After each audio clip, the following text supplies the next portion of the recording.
If you're a member of an airline frequent flyer scheme in something like oneworld or Star Alliance, you'll often only book with airlines within those alliances because, well, you want to earn air miles and you want to improve your status. But sometimes you just want to book the cheapest option, which is why, even though I'm a Qantas frequent flyer and part of the Oneworld Alliance, I'm actually flying to Singapore today on Singapore Airlines, part of the Star Alliance. See, what I did a couple of years ago was, even though I'm a Qantas frequent flyer, I still signed up to Singapore Airlines' frequent flyer system called KrisFlyer. Over time, I did a few more flights with Singapore Airlines, I accrued some more KrisFlyer miles, and I never really knew what to do with them until recently when I got an email from Singapore Airlines telling me that those points were about to expire. So I found a Sailfare from Melbourne to Singapore. That was the flight I was just on. And I thought I'd base myself here to learn a little bit more about the KrisFlyer system and basically see where can I go over the next couple of days if I only buy flights using KrisFlyer frequent flyer miles.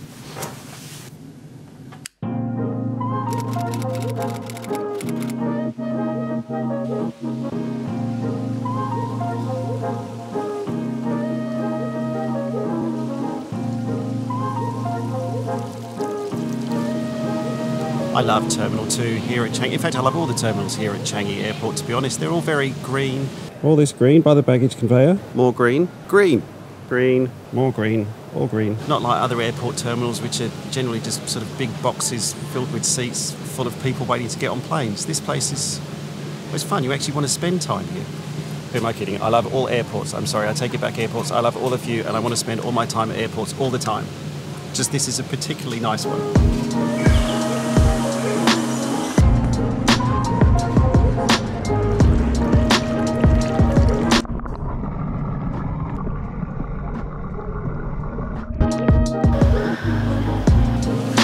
When I was booking this flight, the one that I'm on today, I actually realised one thing very, very quickly, which is it is far easier to find reward fares using KrisFlyer Miles than it is using the system that I'm more used to, which is Qantas's frequent flyer system, or the Oneworld frequent flyer system. When I was looking about 3 weeks ago for this flight I'm going to be on today, I could basically use my points to redeem a flight with only 3 weeks notice too. I remember it was Bangkok, Kuala Lumpur, Ho Chi Minh City, Phnom Penh, Siem Reap, Jakarta. There was more places that I was looking at. Oh, Macau. So many options for places that you can fly to, and not only that, but the price of them, the points that you'd have to pay for those flights, it's not very expensive. So today's flight, the one I'm about to get on now, it's a 2-hour flight, and it's only costing me, it's 9,450 points on the outward leg, and it was slightly more on the way home. I think the outward leg was a bit of a sale fare. These points would have expired, otherwise I would have never used them, but now I get to go and see Cambodia. The other thing to note as well is that Qantas have actually come out and said that they are increasing the number of frequent flyer miles that it is going to cost to redeem on certain flights in the future as well. And the fees, the additional cash fees on top of that, they're also going up too. So right now, for me, it's actually feeling like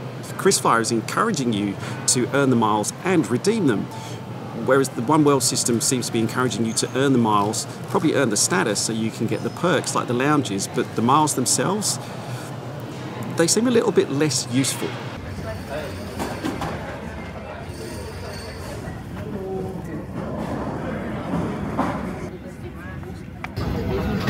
So this is me for the flight, 55k, just behind the wing here, in economy, for the next 2 hours. Our flight time today is 1 hour 50 minutes, and the weather on road is forecasted to be slightly bumpy.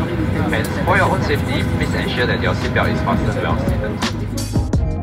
So over the last few years, I've managed to accrue 72,122 KrisFlyer miles. That's from a little bit of short-haul flying in Southeast Asia, but mainly the trips I've made between Australia and Singapore. Today's flight between Singapore and Siem Reap, though, is only going to cost me 9,450 KrisFlyer miles, which means when we get to Cambodia today, I've still got 62,672 miles remaining for even more flying. Welcome to Siem Reap, ladies and gentlemen. Please remain seated with your seatbelt fastened. I do love an open air airport. Fresh air after you've been on a plane, it's great. And around 9,500 KrisFlyer miles later, here I am in Cambodia. Now, one thing I did find is you can't really do one-way fares when you are redeeming KrisFlyer miles. So even though I wanted to go to a couple of different places this week, I actually can't go from Singapore to place A to place B, C, and back to Singapore again. I'm going to have to go Singapore here in Cambodia, back to Singapore again, and then take another flight out in another couple of days' time. But we'll come to that. So what happens then if you don't have enough KrisFlyer miles to achieve the kind of travel that you want to do? Well, as well as earning KrisFlyer miles through flying on Singapore Airlines, there are actually a couple of other ways that you can either earn more miles or cleverly use other people's miles to get what you want. The first thing I would recommend is have a look around for credit cards that actually accrue you KrisFlyer miles. There's a good one in Australia called the ANZ Rewards Black Card. That one actually gives you 180,000 ANZ Rewards points as a sign-up bonus if you meet certain criteria. But then you can convert those on a 3-to-1 basis, so you can actually end up with 60,000 KrisFlyer miles for just signing up for a new credit card. But then the other thing is, if you've got kids, sign them up for KrisFlyer as well, because kids can earn KrisFlyer miles and you can then transfer those miles from your kids to yourself. And to be honest, they take so much from us, don't they, throughout all of our life? Why not get something back from them for a change? And then the other thing you can do is you can't actually transfer points apart from your kids to you, but if you and your partner have got KrisFlyer frequent flyer miles, you can book a flight on behalf of the other person. So it's kind of like transferring the points, but you have to basically book a flight in someone else's name. So those are just a couple of other ways of sorry,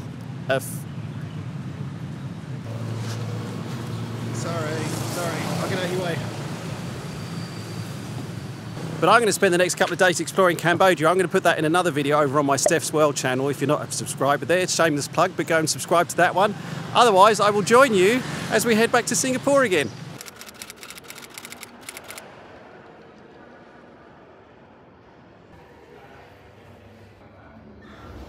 Okay, back on the return flight now, flying from Siem Reap by Cambodia, heading back to Singapore now to complete this first round trip to a new country.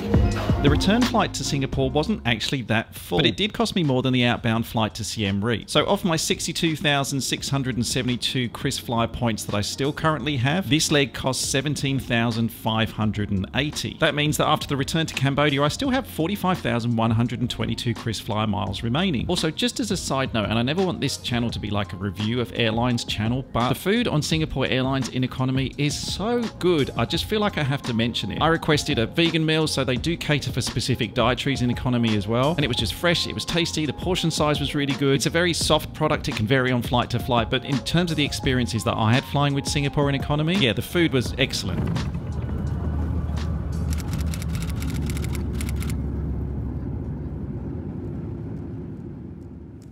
So what happens then if you do have some KrisFlyer miles, but the place you want to fly to isn't actually served by Singapore Airlines, or Singapore Airlines do go there, but there's no availability through their redemption miles? Well, that's exactly what happened to me. You see, I've still got 2 days left here on this trip, and I've still got some KrisFlyer miles that I want to use up. And I've always wanted to go to Macau because I've just found it fascinating from what I've seen online, and I just thought it'd be a really interesting place to go to.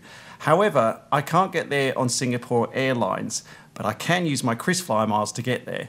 And that's because, well, just like Qantas has Jetstar, Singapore Airlines has...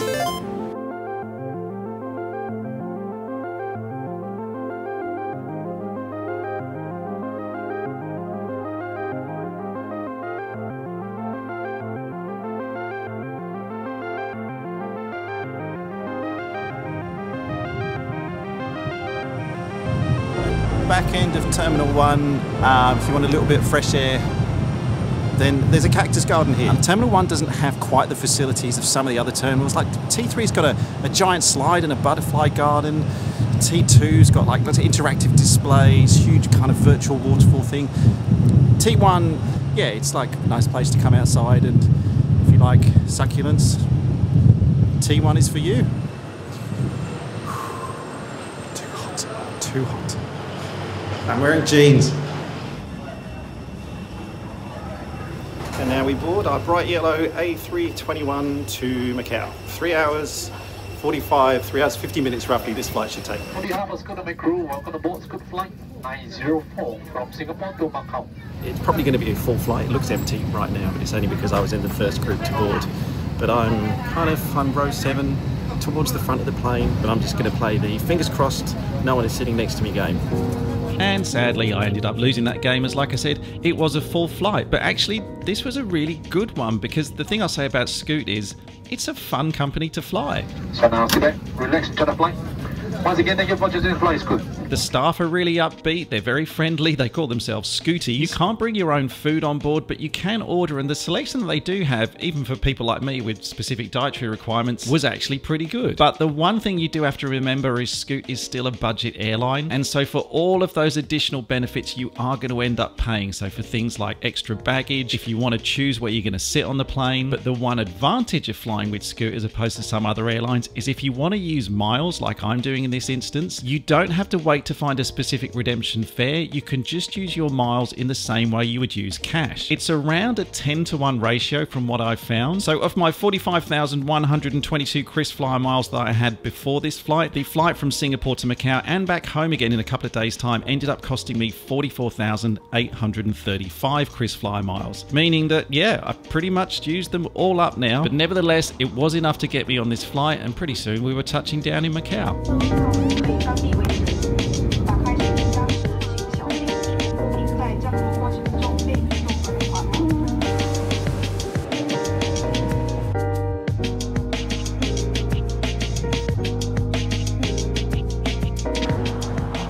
Couple of key takeaways from this trip then. First of all, if you're flying with a new airline, always join their frequent flyer scheme. Even if you don't think you're going to be flying with them again in the future, you never know what's ahead of you in your travels. And if you can accrue some decent points over a couple of years, you might be able to trade them in for something pretty fun. Secondly, if you can, try not to let those points expire. With KrisFlyer, you can actually extend your points by paying a small fee, either a cash fee or a points fee. So it could be worth your while looking at when your points are going to be expiring and maybe just spending a few of those points to extend it so you could get a free holiday at some point in the future. I'm really glad I did this because I got to visit 2 new places that I never would have been to otherwise, and I got to have some pretty cool adventures, all for the cost of some frequent flyer miles that I otherwise would potentially have just let expire. Moral of this story is don't let the airlines take what's owed to you. Don't let your frequent flyer points expire if you've paid good money to actually earn them because of the flights you've taken with that airline, because you could use those points and end up having some brilliant adventures of your own to cool places